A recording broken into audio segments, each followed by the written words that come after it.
so we've come here today to dramatize a shameful condition. In a sense, we've come to our nation's capital to cash a check. When the architects of our republic wrote the magnificent words of the Constitution and the Declaration of Independence, they were signing a promissory note to which every American was to fall heir. This note was a promise that all men, yes, black men as well as white men, would be guaranteed the unalienable rights of life, liberty, and the pursuit of happiness. It is obvious today that America has defaulted on this promissory note insofar as her citizens of color are concerned. Instead of honoring this sacred obligation, America has given the Negro people a bad check, a check which has come back marked insufficient funds.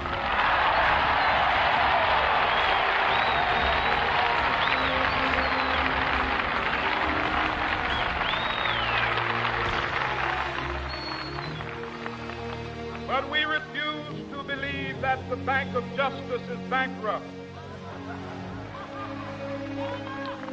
We refuse to believe that there are insufficient funds in the great vaults of opportunity of this nation. So we've come to cash this check, a check that will give us upon demand the riches of freedom and the security of justice.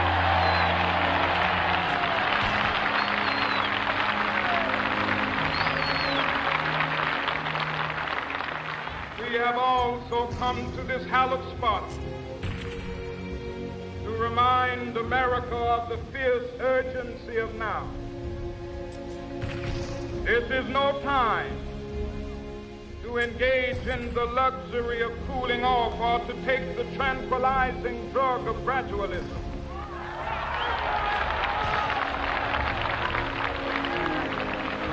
Now is the time to make real the promises of democracy.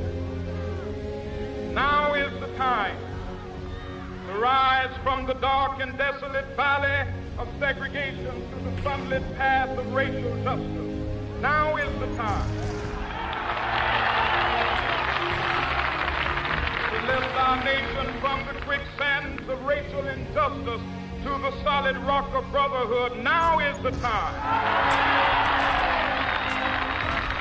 Make justice a reality for all of God's children. It would be fatal for the nation to overlook the urgency of the moment. This sweltering summit of the Negro's legitimate discontent will not pass until there is an invigorating autumn of freedom and equality. 1963 is not an end, but a beginning.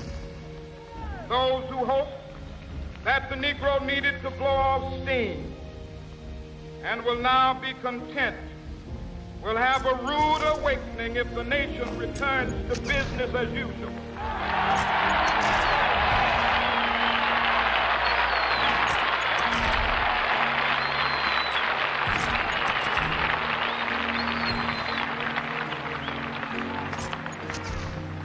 There will be neither rest nor tranquility in America till the Negro is granted his citizenship rights.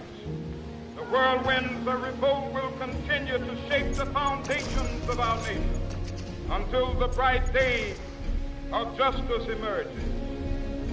That is something that I must say to my people who stand on the warm threshold which leads into the palace of justice.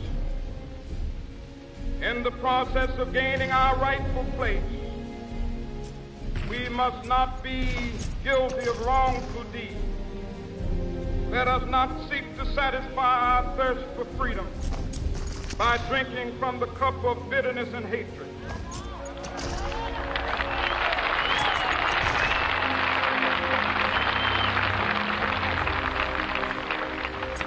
We must forever conduct our struggle on the high plane of dignity and discipline. We must not allow our creative protests to degenerate into physical violence. Again and again, we must rise to the majestic heights of meeting physical force with soul force. The marvelous new militancy which has engulfed the Negro community must not lead us to a distrust of all white people. For many of our white brothers, as evidenced by their presence here today, have come to realize that their destiny is tied up with our destiny.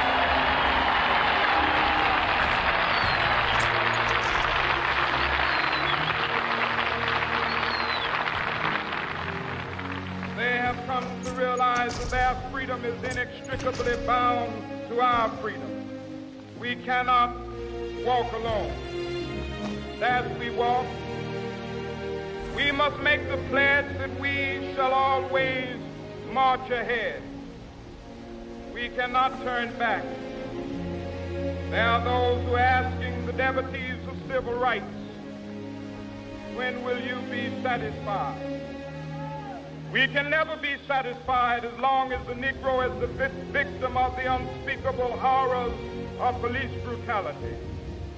We can never be satisfied as long as our body is heavy with the fatigue of travel, cannot gain lodging in the motels of the highways and the hotels of the city.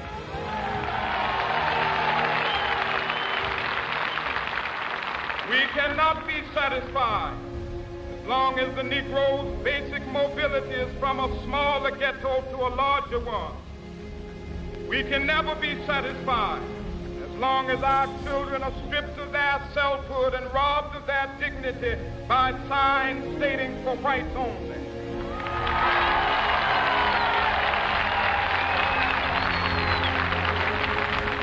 We cannot be satisfied as long as a Negro in Mississippi cannot vote and a Negro in New York believes he has nothing for which to vote.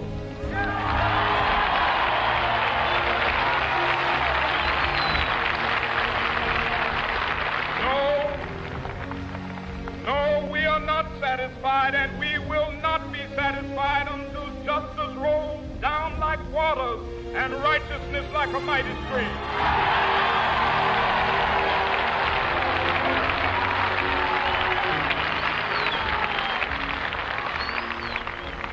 I am not unmindful that some of you have come here out of great trials and tribulations. Some of you have come fresh from narrow jail cells.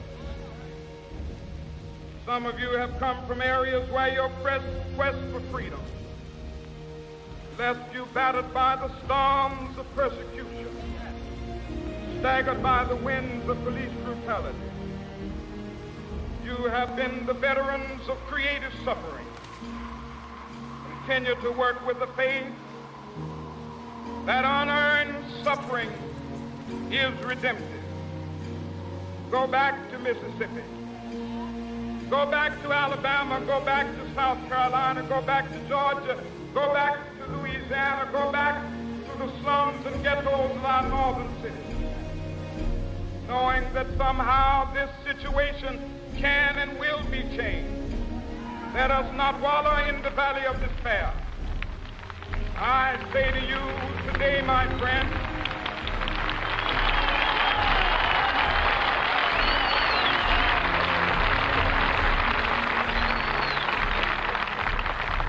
so even though we face the difficulties of today and tomorrow, I still have a dream.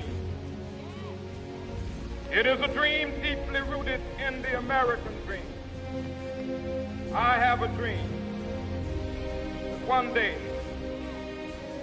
this nation will rise up, live out the true meaning of its creed.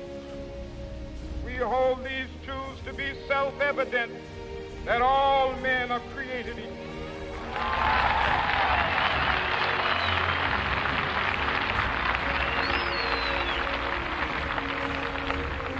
I have a dream that one day on the red hills of Georgia, sons of former slaves and the sons of former slave owners will they be able to sit down together at the table of brotherhood. I have a dream that one day,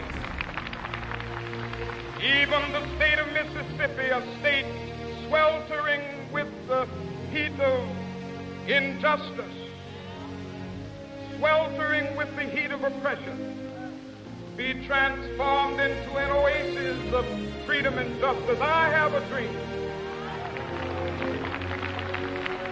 My 4 little children will one day live in a nation where they will not be judged by the color of their skin, but by the content of their character. I have a dream today.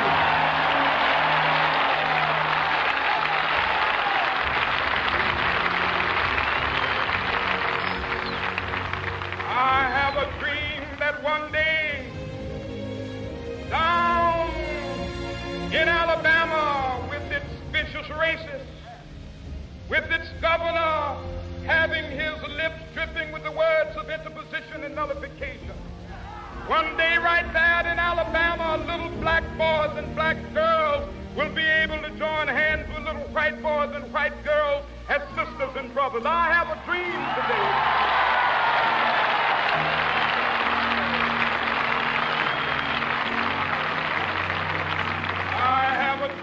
That one day every valley shall be exalted, every hill and mountain shall be made low, the rough places will be made plain, and the crooked places will be made straight, and the glory of the Lord shall be revealed, and all flesh shall see it together. This is our hope. This is the faith that I go back to the South with. With this faith, we will be able to hew out of the mountain of despair a stone of hope. With this faith, we will be able to transform the jangling discords of our nation into a beautiful symphony of brotherhood.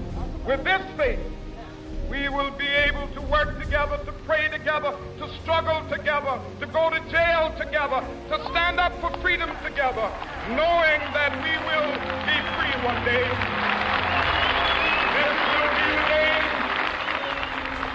This will be the day with all of God's children be able to sing with new meaning, my country, tears of thee.